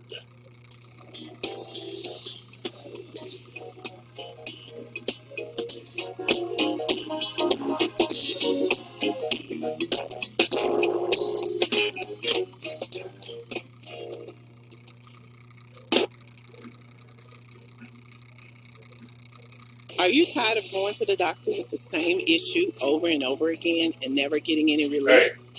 Are you tired of buying all types of vitamins and supplements, hoping but not knowing for sure that they will keep you healthy? Or are you getting enough of the right kind of nutrients that your specific body needs? If you answered yes to any of these questions, you need a nutritional blood analysis. With a nutritional blood analysis, we can take 1 drop of blood from a prick of your finger and analyze your body's nutritional needs, nutritional deficiencies, and nutritional imbalances. This analysis can provide an early warning of possible future health challenges so you can make the changes now to avoid the negative outcome. A nutritional blood analysis can be used to monitor a health challenge before and after adopting an approach to restore health and balance. It will also allow you the ability to determine the effectiveness of various approaches to restoring and balancing your health. So don't wait. Make your appointment at FocusOnHealthSolutions.com. Stop guessing with your health. Know what works for sure. At FocusOnHealthSolutions.com, 901-602-7063.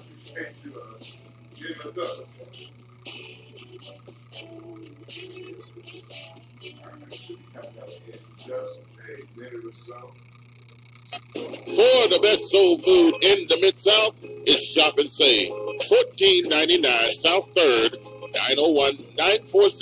901-946-4303. Serving breakfast, lunch, and dinner, and some of the items on their menu consist of catfish, spaghetti, chicken and dressing, turkey wings, meatloaf, fried chicken, cabbage, yam, greens, salmon croquette, and the list goes on. Some of the best soul food you ever taste in the Mid-South, it is Shop and Save. 1499 South 3rd. Call them again at 901-946-4303. Been in business since 1991. Shop and Save, 1499 South 3rd, 901-946-4303 for some of the best soul food you'll ever taste.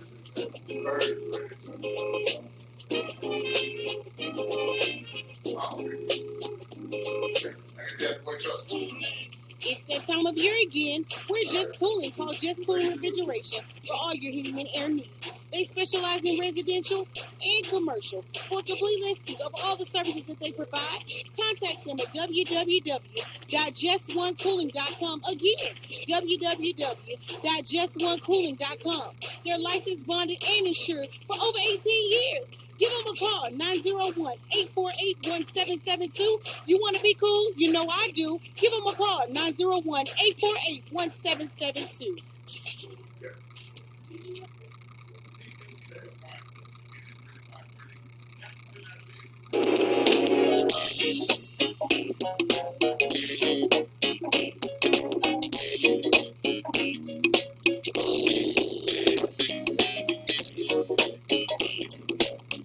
It's just Evan right now. I don't know if Justin's got phone trouble or something. Okay. We're going to go ahead. We'll go ahead, yes.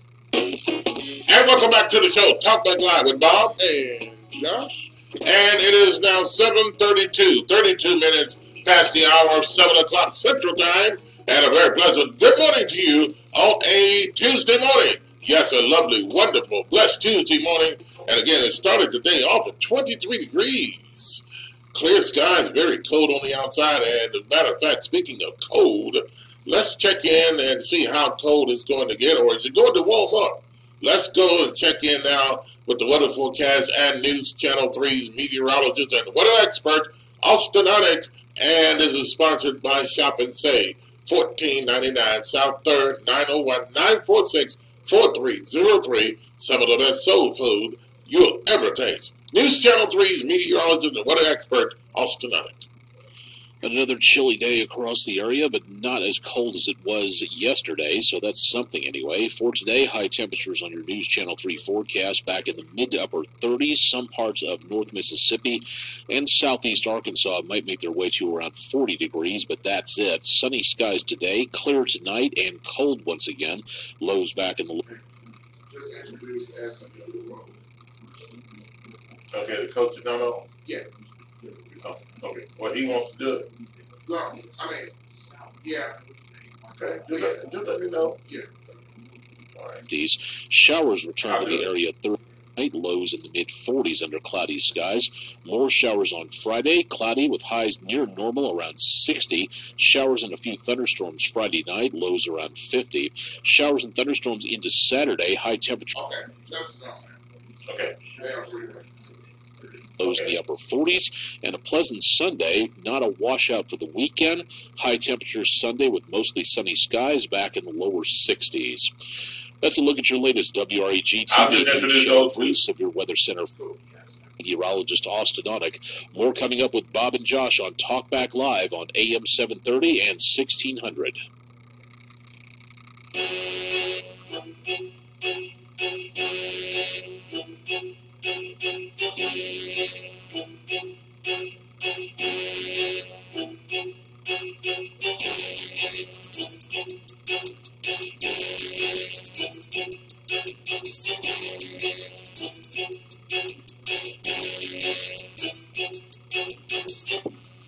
All right, and again, welcome back to the show, Talkback Live with Bob and Josh. And it's Tiger Talk Tuesday, and the fellas are with us. And ladies and gentlemen, introducing our guest from Los Angeles, California, by way of Memphis, Tennessee.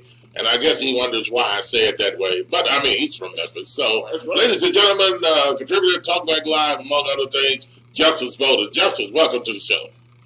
Hey, good morning, Bob and Jack. All right. And ladies and gentlemen, joining him today is our other guest, and he is right here in Memphis, Tennessee. And we're glad to have him on Tiger Talk Tuesday every week. And he is Evan Devald, and he has a special guest with him this morning as well. Evan, welcome to the show. Hey, good morning, Bob and Josh. And for the listening audience, we do have a very special guest on hand with us today. I will introduce to you one of the founders of national program, notarized program, Team Dad, and he is the program director of Team Dad. Ladies and gentlemen, Norman heard before. Norman, appreciate you coming on with us this morning, man. Oh, no problem. Glad to be here. Thank you. Okay, man. Well, a lot of people know about Team Dad, man. You guys produce tons of Division I talent. You got a couple guys in the NBA, notably OG over there in Toronto, who's done a great job so far in his career. Local hometown kid, Chris Yoza, just got a call up last week into the NBA. Let me ask you this honestly, man. When you first started the program, did you think it could possibly get this big? No. I had no clue. It wasn't about this at the time, man. When I first started, I had some younger kids, and we were just in the gym, and they just wanted to get better. I had a few kids that wasn't even good enough for AAU at the time. I had Coach Riley Little, and we had ended up going to the state, and, some kids had got better, and I was taking the other people's tryouts, and they were like, Coach Riley just want to play for you. I'm like, huh? And then it just kind of started there, and then the goals kind of got different, and the kids got better, and they said, they were going to college, so then the goal became college, and then we have, like I say, like 6, 7 kids NBA back and forth to the G League now, and it became just such a national powerhouse and brand around the country. Okay, now I know a lot of the audience want to get me involved. We're going to get to that, but I want to ask you something about the Mitchell High program that's dear to me and your heart, man. That's my alma mater, your alma mater. Last night, Coach Andre Turner helped Mitchell punch their 10th ticket to the state tournament down in Murfreesboro in the last 14 years. Now, when you ask a lot of fans around the city about the top high schools, they're going to mention East, they're going to mention Whitehaven. But Mitchell has had coaches like our coach, Jerry Johnson, who was a legendary coach in the city, Coach Roger Phillips, who was doing a great job at Whitehaven, and now Coach Andre Turner, a former Tiger legend. Do you think that achievement, 10 state tournaments in the last 14 years, is overlooked by a lot of people in the city, and that is a great achievement? Oh, yeah, Mitchell. It's overlooked by certain people because it's down there in the hole. It's not in a certain age that people think it should be at, but it is a dynasty for sure. It is a good time dynasty. The job that Drake's doing, is like the one it's a big time dynasty. I mean, this year was a year that they wasn't even supposed to go in most people's eyes, and they were never top NAA and this and that. So, and I think they're going to shock a lot of people up there. The last game against Wooddale was very, very close. I think they're going to shock a lot of people. All right, definitely, man. Coach Norton Hurd over Team Dad, man, and I know we got Justice also. I know Justice got some questions he wants to ask to Mr. Hurd, so go ahead, Justice, man. Hey, Hurd, this is Justice. One of the things, you guys have a knack for finding players all over the region that are able to come into your program and really excel at a high level. And 9 times out of 10, they're going high Division I. What is the secret to your success as it relates to identifying talent and then developing that talent? Man, we have a great team, a great staff of good people and people that know what they're doing. But I think our greatest strength, being humble, is, man, really the gift that God gave me, man. Far as, man, my coaches, nobody gets it. I've even been around there a little bit now. People call me like a science against basketball stuff because I could go to a basketball game and a team could be a team 80-18. and everybody running up to the team that scored 80. And I tell somebody, I said, man, you know this team only hit 18? That kid in the corner over there that was making them plays that had 11 or 18 or 8 or 18, he's the best prospect on the court. Everybody, you're crazy, dude. So he's the best prospect on the court. He just needs some work. And it's like God invests me to see things others can't see. And a year later, my coaches are calling me, you wouldn't believe, I ain't going to tell you how many people told me a year or two ago I'm wasting my time with Damian Ball. You wouldn't believe how many stories before. Man, what, are you crazy? Why are you going to do all this for Damian? Like, you shouldn't. And now they come to me and apologize. And I have 20 stories like Damian Ball. We have so many. It's easy to talk about Cheetos and the jury. Look at these guys. These were not highly scouted kids at one point. You know what I mean? So I feel like I am personally an entity. I don't go bragging, but I feel like I'm one of the best evaluators in the world. I feel like we can go anywhere. Magic Johnson can bring me in for everybody who works for the Lakers, and we can go out and I'm going to get the same report on the player, if not better. And secondly, you know, I went against Penny Hardaway. Legendary to this day. So I had to learn how to still have a national program. Wow, so I had to, I had to be really, really good at evaluating because sometimes I wasn't going to get the kid that was already top 10 or 20 right there. So I took the whole other method where we went evaluation, development, then our game plan was they'll be at the same place these other kids is when it's time to be. And so that's the kind of the route we went. Now, Coach, Penny Hardaway in the University of Memphis, there was a time when it seemed that there was somewhat of a rivalry between Team Dad and I guess you would say the Team Penny and now the Black City Memphis program. But as of late, we're seeing a lot of teams at least give the Tigers a hard look. Of course, there's Jeremiah Martin and also Tyler Harris. And then as of late, we're looking at possibly adding Damian Ball. What has changed within the relationship between you two guys, or was it just maybe something on the outside looking in where people had it all wrong? I mean, that's one of a kid on a college show, so to know about me, you got to know that I'm first for the kids. So, just as me and you could, hate each other, and you could be the coach at, any school, 2A, whatever, but if I'm one of the kid mentors and the family trusting me, and 2-9 is a good fit, and I'm looking at it and talking about him, I'm looking at the roster, I'm looking at what he can get out of it, man, he gonna come look at your school. Like it never been about me. You know what I mean? So I'm a little different from others. If it's a best fit for the kid, we throw everything else out the window. You know what I mean? As far as this and that. And people might not feel like it. I might not ever like it. Just and still it's a great fit for the kid. Now, with the Penny situation, it was about a huge rivalry. More so onto the fans than us or whatever. And man, we cool, man. And we're it's an AAU is a tough business to be in because sometimes you're going after the same kids, and it could get, it could get to, a little awkward situation at times. But, as far as, like I said, he's recruiting our kids because, it's actually funny because, we used to critique each other like, the underdog, it's like, you show like the underdog kids now.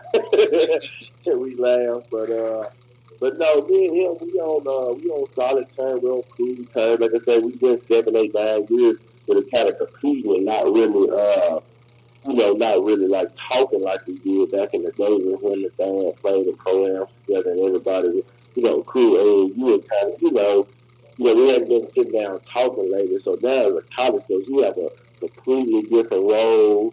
And most college coaches, I'm like a guy that they, the bigger coaches want to be around, get to know, have me on feed down just for resources. And, they know I know a lot of players, I'm connected to a lot of players, and I mentor a lot of good players.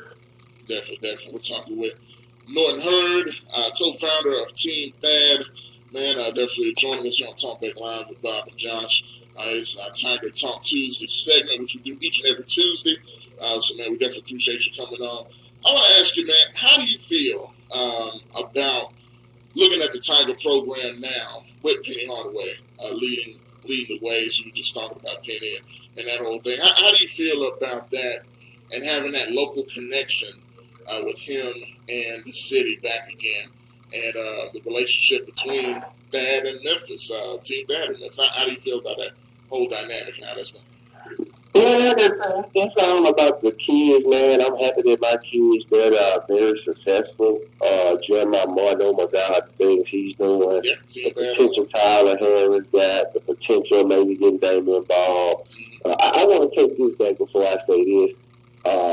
To have a guy from the convention, I don't know how many people are listening, white, black culture, but, you know, this is not a race coming up in the next, but even before me and Penny ever talked when he got their job, I was for them because as y'all know the percentages right now, it's not that many black head coaches. So to have any black head coach succeed at this point, I think we all need it. I ain't got nothing to do with black women saying the basketball career, you know.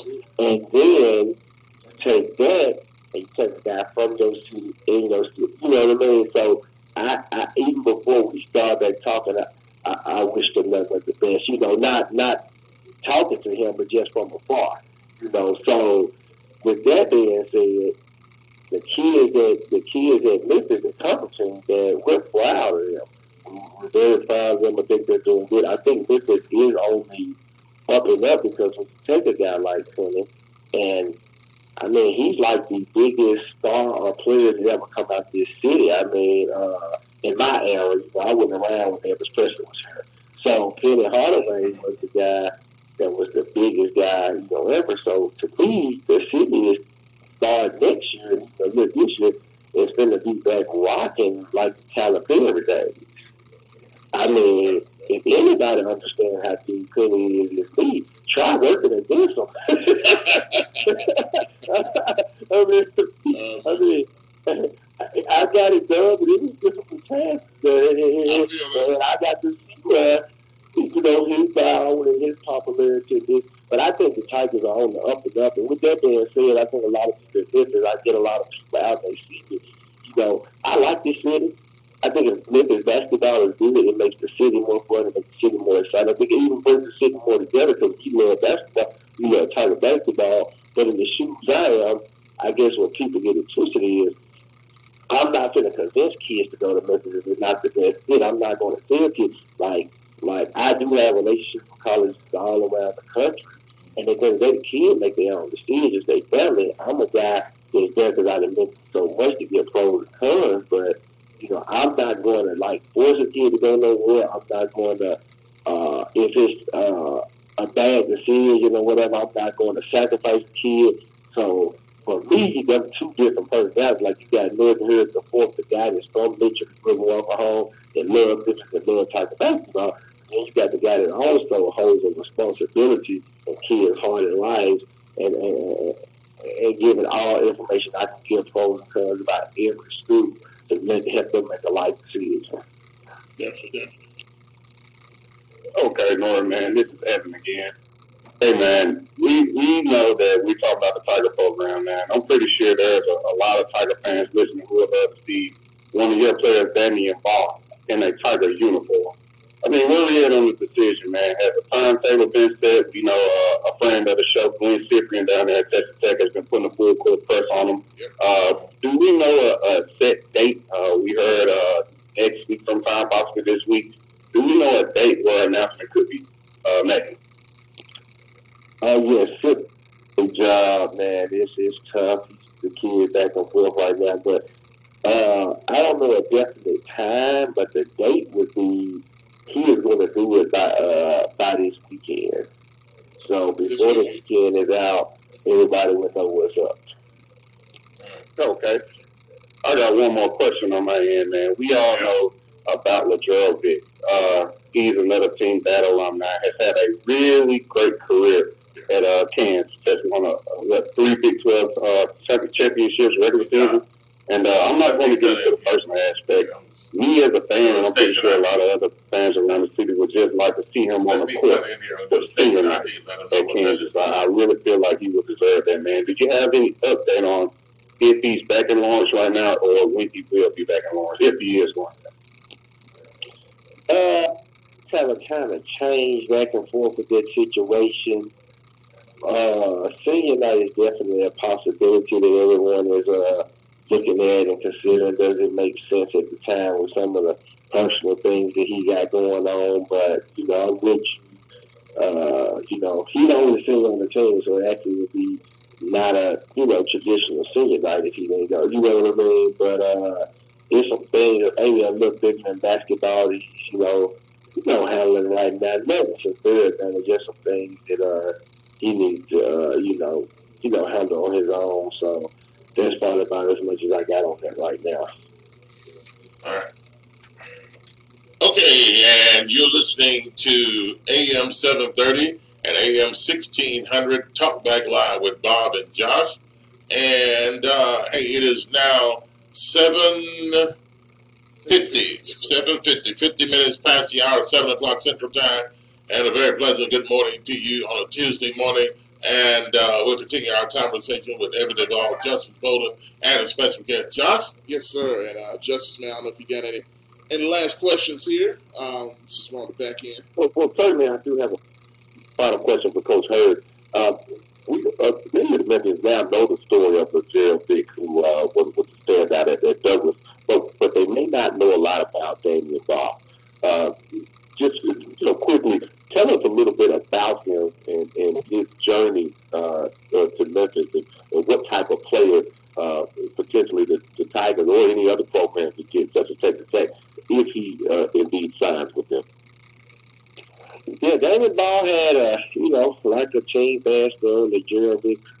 I don't even if you know, just as like a Jordan Bone that's starting in Tennessee right now. Like, these guys were not highly trotted. So a year ago, this time last year, Damian Ball and I had 1D1 off when we went to Memphis with some staff and stuff like that to start working on this game.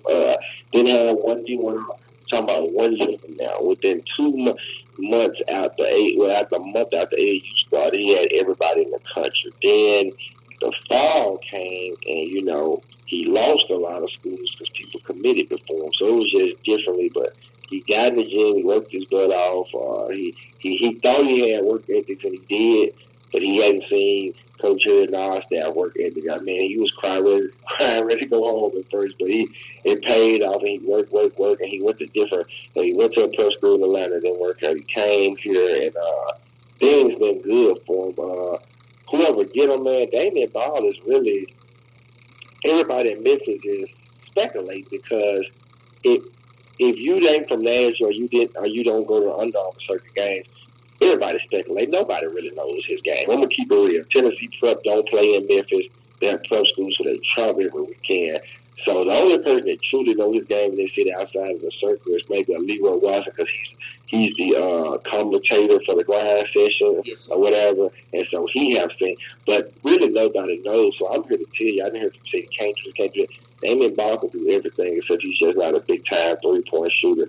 I mean, he's a 6'4", maybe getting taller, point guard, big-time playmaker, crazy off the pick and roll. Athletic ability is very crazy. Length is crazy. Defensively, he's a goon.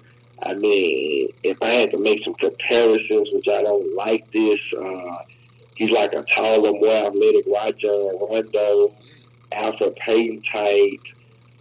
Maybe some John Wall, John Moran. He's a mixture of some of them type of people. I mean, he flirts with a triple-double every game. I mean, and then with all that being said, his best basketball is still ahead of him.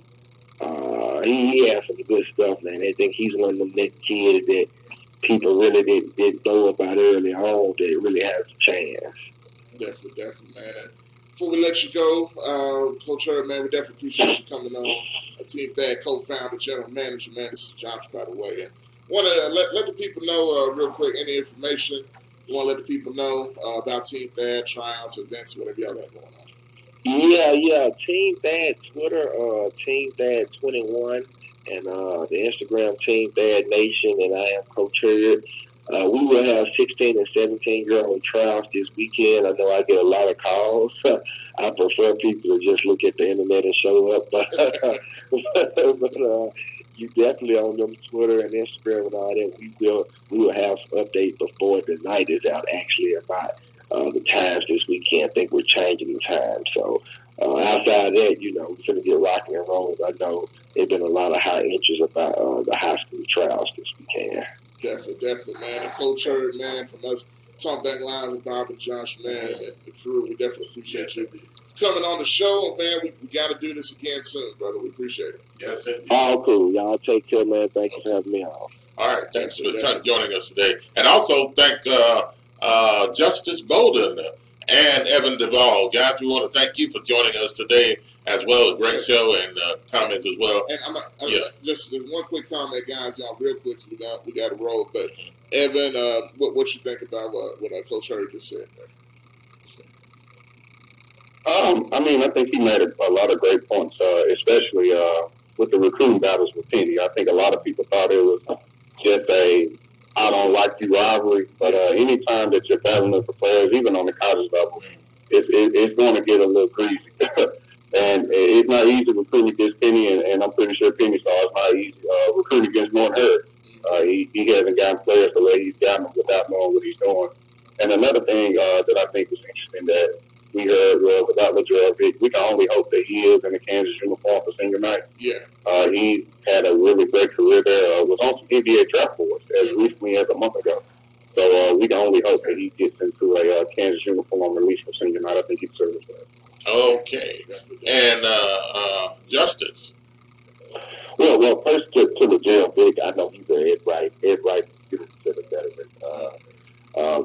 I definitely want to see him go back to Kansas and finish what he started there because early in the season he was having a phenomenal career, as you can see. And then as it relates to Damian Thomas, I want to be on record. When I watched some film on this kid, and I was talking to our colleagues, I said, I think this kid's the fuck. And I hate to put that label on kids because all of a sudden now the expectations are particularly high. But this is a kid who is a defensive menace. And like Herb mentioned, when he gets into the lanes, he can make things happen. Long arms, athletic. If he indeed signed with Memphis, they are going to get a dynamic guard that can really run the show. And obviously, meaning that size in the backcourt, he brings it. So unbelievable. If the Tigers can get him, even if they don't land anybody else, you're talking about a phenomenal four-man class with James Wiseman, DJ Jeffries, and Malcolm Dandridge. Yes, indeed. Again, Justice Bolden and Evan Duvall. Guys, thanks for joining us today and some good stuff. Hey, it was good to be on, and big shout out to Evan, man. I keep saying this. He's the plug when it comes to a lot of the elite coaches and players around the country. He really plugged in. All right, Evan. Thanks, guys. All right, that's going to do. Go ahead, Evan. Okay, that's going to do it for us today. Coming up next, Ion Sports. Coming up at 11 o'clock, Sports Bar and Grill with John Lawson and Company. And at 3, Bill Moore Sports Call. 7, it has been Ether Power Hour. We'll be back tomorrow morning to do it all over again. And folks, have a wonderful, blessed day today. And take care of yourself. And we're going to leave with the weather forecast. News Channel 3's meteorologist and weather expert, Austin Unick. And have a wonderful day today, sponsored by Shop and Save. 1499 South 3rd, 901-946-4303. Some of the best soul food you'll ever taste.